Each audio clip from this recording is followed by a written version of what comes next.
Hello, here it is.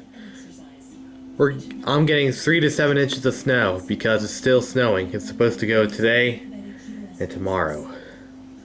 So it's right now it's 3 inches, as you can clearly see. The dogs have been outside playing in the snow.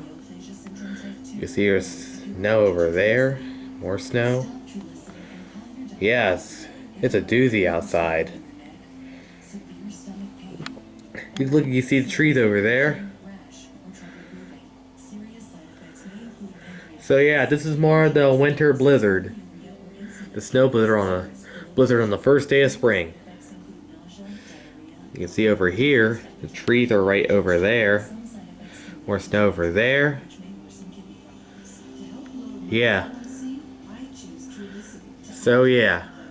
This is more of the snow blizzard here in Manchester, Pennsylvania.